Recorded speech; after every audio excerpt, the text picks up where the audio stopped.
Welcome to the Money Watch Show. It's Thursday, January 11th, and we are here trying to help you make better financial decisions. We is me, Jill Schlesinger, CBS News business analyst and certified financial planner. And he is Mark Talercio, who is also a certified financial planner, but he has a much better title than mine, executive producer. Do you want any new titles, Mark, as you've actually expanded your reach for everything you do? Should we give you a new title? I'm fine. I'm fine with status quo. You like executive producer? What about chief operating officer? What about that? You don't want to be a C-suite kind of guy? No, I don't like that. Really? I constantly hear that because that's kind of the people that Amanda deals with all the times, and she's usually not in a great mood. So no. Oh, all right. So you mean, she's a toughie. She is a toughie, your wife. I love that about her. Thank God she likes me, or at least my wife. Okay. Now, Mark, how are you feeling today? You ready to take calls and talk to people? Is there anything you want to get out on the table besides the fact that you want to tell me about how that movie was? No, I'm not going to ruin that for you. I'm feeling good. If all went well this week, you and I should be talking to you from my new home in Brooklyn, New York. So hopefully the internet is connected. I sure do hope that is as well. I mean, otherwise you'll just have to come up to the Upper West Side, and we'll figure it out from there. Hotspot, baby, hotspot. You'll be in someone's Starbucks, right? That'll be it. If you have a financial question, if you're making a big move, Mark is really he's doing it. He is about to make a physical move, and yes, he bought a home, and you now own 3 pieces of real estate. For the time being, I think by the time April or May rolls around, God willing, we will own 2 pieces. We're going to sell 1. All right. Well, I mean, what is your feeling about where rates are going for this year? Because you made the plunge, you decided to make this purchase, even though it was not financially in your best interest. Why did you decide to do it? Because we've been wanting to move since pre-COVID. We've been looking at the specific area pre-COVID. We'd never quite found something that kind of checked all the boxes. We kept looking. Obviously, interest rates went the wrong direction, but we finally found something that checked the boxes. And we're numbers people, so we ran the numbers. Trust me, we ran the numbers over and over and over, and we could pull it off. Where will interest rates go by this end of this year? They're going to go down. I don't know if they're going to go down enough to the point where we'll refinance, but I think that will happen in 2025. All right. And the reality is, even though you would have been financially better off staying where you are, you chose not to because it was a space issue or a type of space issue. I think it was more a lifestyle / space issue. It's a bigger place. There's 2 bathrooms, which we don't have. We haven't ever had. I don't even know how you still are in a relationship if you don't have 2 bathrooms. Yeah. And there's outdoor space, which was huge for me.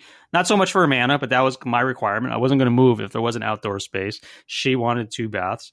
And the location was exactly where we were looking. And we wouldn't have done this if we were going to be compromising any of our financial goals. So we can make this move and still accomplish, we kind of have like our annual financial goals. Mm-hmm. And we'll still be able to accomplish those. Sure, we won't have as much disposable cash as we've had in the past, but we'll still be meeting our goals. So we're okay with it. Well, if you get the Jill on Money live subscription service up, if we make some money on our YouTube show, Jill on Money powered by the Compound, all could be right in the land of Mark Talercio and family. So, it's up to our community to help you out, Mark. That's what we can say. And Amanda's upward trajectory continues. Oh, you see that you're depending on her, not on me. I see. Okay, smart. I would do that too. You're very smart. Okay, so if you would like to talk about a big transition that maybe you are contemplating, I know that a lot of people are like, buying a home is not right for me. And there was this big article in the New York Times in December just about how people should just not buy. The reason why I thought this was interesting, this is David Leonhardt of the New York Times. And I thought he made a really interesting argument, which was not just about, hey, principal, interest, and maintenance, but he's also like, well, what about the lost opportunity of the money in your down payment? What about the cost of the fees? And what about, so he really did look at all the different factors and as to why he believes now is not a good time to buy. But as Mark said, if you run the numbers, maybe you can buy and maybe it's going to be okay. So if you have a situation like that, we'd love to hear from you. Just go to our website, jillonmoney.com, click the contact us button. We'll get you on the air. We'll get your email. You'll join us on video, whatever you want to do. We're here for you. Today, we are talking to Marie, who is on the line from Maryland. Hello, Marie. How are you? And what can we do for you? Thank you for having me. I enjoy your show tremendously. Oh, thanks. I was calling in to basically go through my own change of life events that have happened over the last year and a half and how that impacts my financial background. I have quite a few different questions around that topic. Okay, well, let's start off with, first of all, how old are you, Marie? I am 59 and almost 59 and a half. Only when you get to be 59-ish do you start to really care about that half, because ladies and gentlemen, 59 and a half, the moment when you can tap your retirement accounts. I wonder, we'll have to ask Ed Slott why they made it 59 and a half. Why couldn't they just say when you turn 59? But anyway, that is an important number, a milestone for you. So what has happened in the last 18 months, Marie? So my husband passed away suddenly and unexpectedly. And as a result, it created quite a mad scramble for me and my family in terms of how to deal with, the aftermath of that experience. Oh, so I'm so sorry. Yeah. So as a result, there have been, changes in our financial picture and also lots of, I'll call them hanging chads around what to do with different things. Did you guys have wills? Yes. Oh, thank goodness. I mean, even when it's sudden, it's just to have some document. I presume you are the beneficiary of everything? I was the beneficiary of everything except the cars were only in his name. Let's go through this methodically. Are you working right now? Are you retired or were you not working? What's the situation? So I've always worked and I am working now in a professional role. Okay. How much do you earn? My base is $250 and my target bonus is up to 35%. So that would be $60,000 to $85,000 approximately. Okay. Do you guys have kids? I have 3 children. One is fully launched. The other is almost fully launched. And the third is in one of our military academies, and it's a free education. Wow. Amazing. Are you military family, you guys? No. Okay. This is our first experience. Huh. Okay. The almost fully launched, are you responsible for helping him/her? Yes. He just got his first real job Yay. In the summer, and he has one more semester of grad school. So I am helping to support his last part-time tuition payment, which I pay in 2 weeks, and that's it. So I'm excited about that. Very exciting. That's awesome. And for now, Marie, the $250,000, let's forget about the bonus for a second. Is that enough money for you to support yourself? Well, there are other things. So I live in a home that was purchased with both my husband and my salaries combined. However, I do have a great mortgage rate, and Mark won't be happy with me. It's 2.5%. But oh my God! But just sustaining the home with the mortgage plus the taxes plus the maintenance costs and so forth is, I'd say, about $4,500 a month in total if I had to average it out. For just the housing? For just the house, yeah. What's the house worth? According to Zillow, it's about 1.2 and I owe $270. Is it just a massive house that it's too big for you or your grad school kiddo, or what do you think? Yeah, it's about 10,000 square feet. Holy smokes. Yeah. It's in the middle. It's in the middle of nowhere, Maryland. So it's really big. Everyone has big houses out here. My goodness. Okay. But okay. So the mortgage rate is low, but it's still a cost of carry. That's such a big home. That makes, I was trying to figure out, like, how could it be $4,500 a month with the $270,000 mortgage? Is the mortgage a 30-year, a 15? Where are we? It's a 15-year. Is it your intention that you would like to stay there? I mean, how do you feel? I feel like, given that my youngest is technically a freshman, and he still comes home, there's that element of wanting to maintain a home environment for at least for a period of time. But I'm also very cognizant of the equity I have, as well as, the fact that it's really large to maintain, and it's just difficult to maintain myself. Right. I understand that. Well, let's talk a little bit about the money that you and your husband saved together. So right now, let's go. I'm going to go backwards. You know how I usually start with your retirement? Tell me about cash in the bank.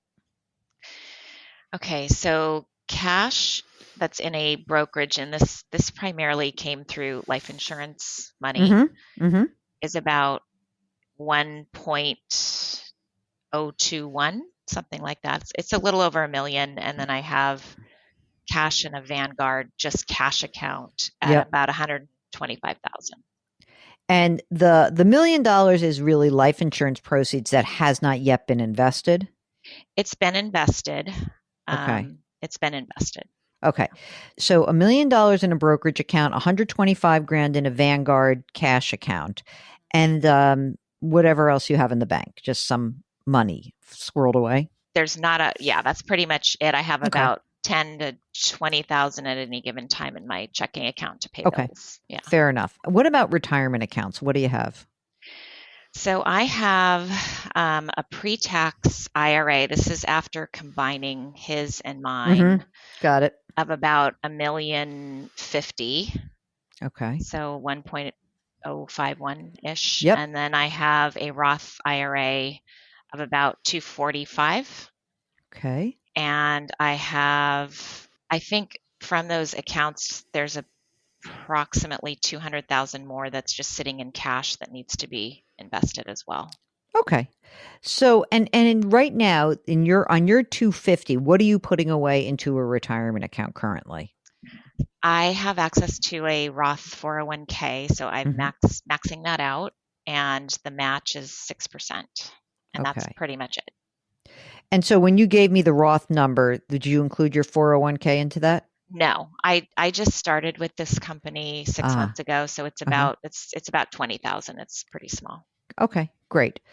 So besides the kids, I know this because you sent an email. So you have the fully launched, the almost launched, and the youngster who's in the military academy, and then you also have an aging parent issue, correct? Yes. Tell me about that. So I have a mother who's in her early 80s and spunky and, full of spit and vinegar, I guess you could say. She owns 5 homes in the Memphis. Wait, hold on a second. Say that again. Hold on 1 second. Say that again. Mom owns 5 homes? She owns 5 homes that are in the Memphis area, and she lives in Southern California. These homes are through some program that she and her husband, my stepfather, invested in many years ago. So they're free and clear owned. However, she does not have any capital that would be useful in maintaining the home. So there is a broken air conditioner or new flooring that's needed or what have you. So I've been subsidizing that. How much is that? Gosh, within the last 6 months, I've given her about $25,000. Wow. That's okay. That's a lot. Yeah. Do you have siblings? I do. My one sibling has also supported her for a while and just kind of washed his hands of it recently. I mean, that's hard. It's I know that can feel so rotten. Okay, you're going to wash your hands of it just after my husband drops dead. That's nice. But I also understand the feeling of oh my God, I have to keep doing this. So the sibling, he's out of it. He's in it, but he's already given her over $100,000 that he's worried he'll never get back. Well, how much are these houses worth? Not a lot. When I looked them up, I'd say combined 6 to 800,000, something like that. Does she have any other assets? Or not really? She has a home in Southern California that I don't know what her mortgage is, but I'm guessing she has about, let's say, $500,000 in equity in that house. But are these homes throwing off income? They're generating income, so they're all rented. I believe it's through Section 8 housing rental. Mm-hmm. Mm-hmm. And she has to work through property managers who she feels are taking advantage of her. So there's an element of getting involved with that as well. Oh my God. Yeah. Marie, I want you to wash your hands of this. Can she sell any of this or not? She's unwilling to?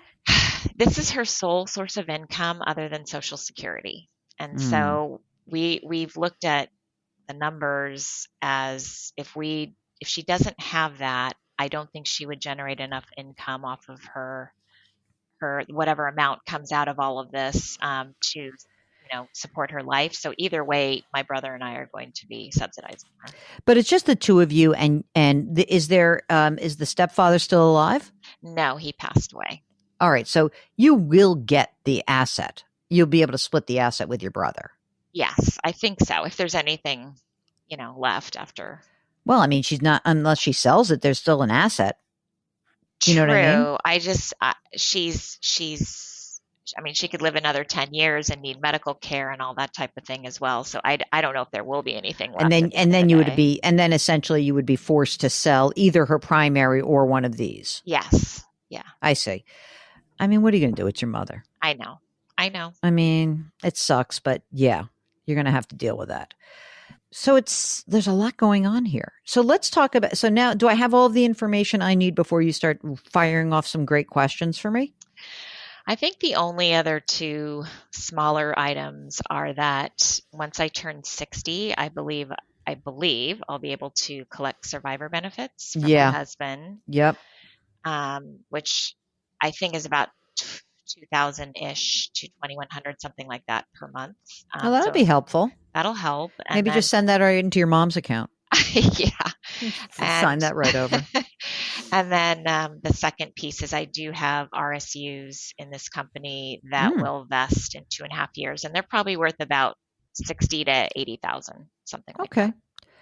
So what's the primary question or what's keeping you up at night right now? I think there's a couple things. So one is I'd like to understand, am I investing properly? And I am using a third-party investor, or I guess investment company. Investment company, yes. Mm-hmm, mm-hmm. And secondly, the other thing I forgot to mention is I do have some collectible items that we inherited through my husband's passing, and I didn't know how to liquidate those properly or what the right approach would be.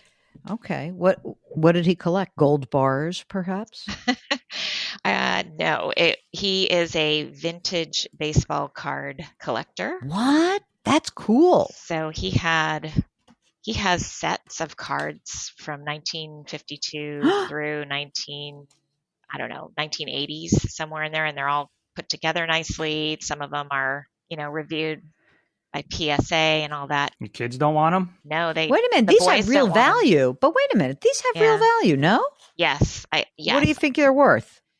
So the only effort I made so far is a local card shop, which is a small little card shop here near where I live. And he came and looked at, I have 9 bins of baseball cards. Oh my gosh. And he said they're worth conservatively 60 to 80. So I don't know if that's his version or if there's a better way to do this. Yeah, well, you know what?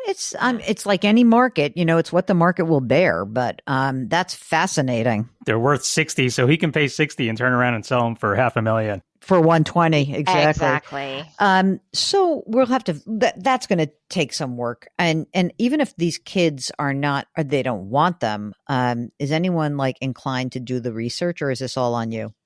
It's at this point, it's all on me. I mean, he's got 2 brothers that might be able to help out. But yeah, right now they're sitting in my house in bins. Yeah. Oh my gosh. Okay. So now that we have that, we have the RSUs and the baseball cards. Everything is worth 60 to 80,000 in Marie's life. So, what do we need to think about for you? What are you worried about right now, or what are you thinking about? So I want to understand. I know that my run rate on expenses are high, but am I on track for retirement? And if you look at your expenses, you've got, I know you said 4,500 for the housing. So what do you need? 10 grand a month to live on for real? I would say 10. Yeah. 10. Yeah. Okay.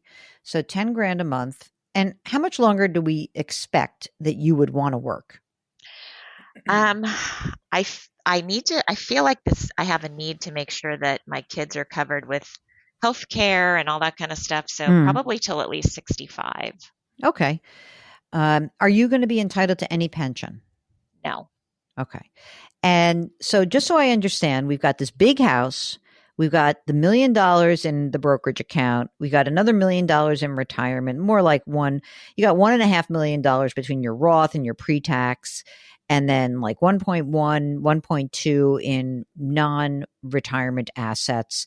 You're making 250 grand plus this, target bonus. Let's call it, somewhere between 60 and 80, but let's say 60. So you're making about $300,000 a year.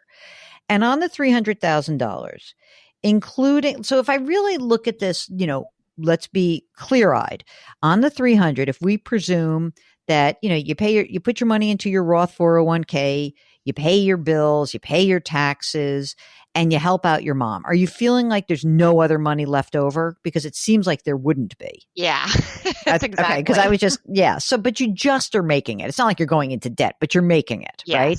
Yes. Okay. So if you do this for, and obviously in a year where the bonus is a little bit bigger, you feel a little more flush. And we only have one more check for grad school, right? So that'll be done. You don't pay for, so that'll ease things up a tiny bit.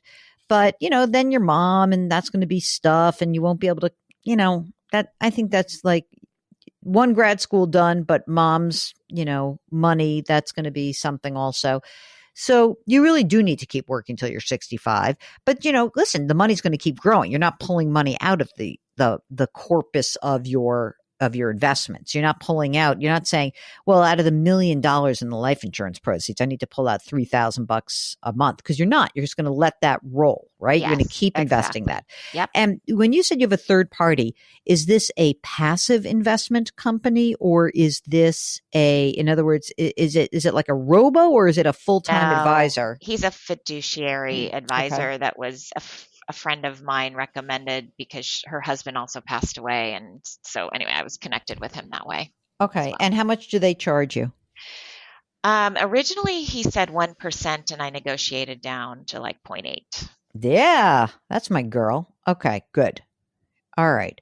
And is the firm using index fund structure? Do you know, are you into this or not? I mean, you're obviously a highly paid executive. So I don't know what your comfort level is with this stuff. So I'm relatively comfortable. He had me invested originally in the brokerage account was in a bond ladder.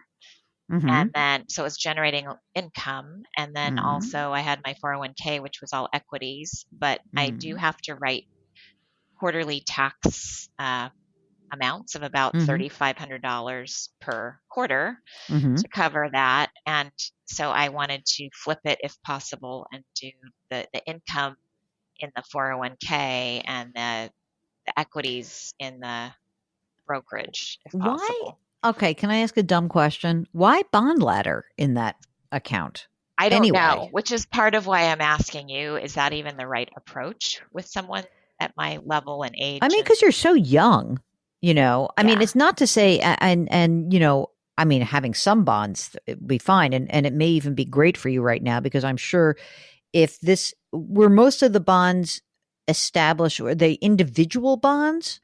Everything is individual, and it's also I asked for a 65-35 split, so 65% equity, 35% bond. So it's not all bonds. you're in a high tax bracket. That's why I'm really wondering. And it's not a muni bond because then you wouldn't have the same tax liability. You wouldn't have to be paying those quarterly taxes. So I'd love to know a little bit more of the thinking behind buying the bonds. It may be the easiest way to do it is to just, as they mature, flip it one by one. In other words, I don't know if you want to sell the whole thing right now. It would have to be like repositioning the whole account. Because aren't most of those bonds, if you bought them over the last 18 months, they've declined. Yeah. Right. So you have a tax loss. I mean, theoretically, I guess you could pull the whole thing out, but I'd really want to understand, like, why are we buying individual bonds in this account versus the other?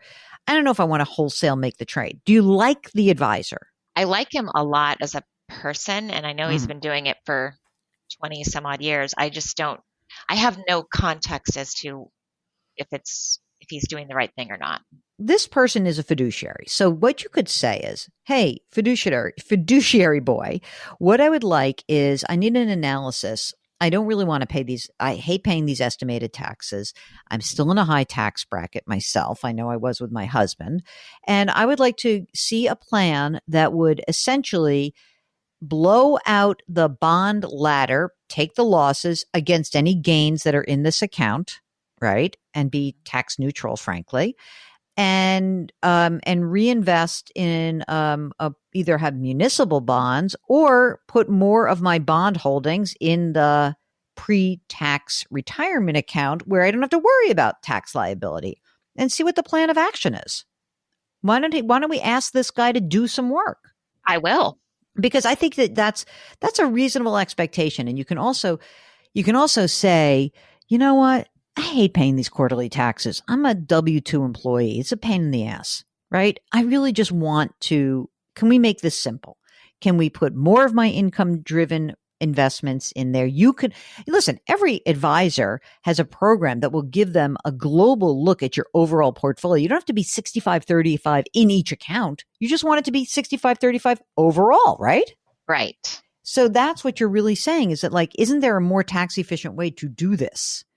And what would it look like if we did this in one fell swoop? How would you do it? And how would you do it if we were to do it slowly but surely as the bonds mature in the ladder, replacing it with, say, an equity position, and then using a new bond or adding to the bond position in the retirement account, and see what the person says. If they give you a little bit of pushback, we can certainly find you somebody in the area who you can talk to. Can I ask then, do you think, given my income level and the fact I'm technically able to file single head of household right now, yes, that I should be able to be tax neutral if the portfolio is positioned correctly?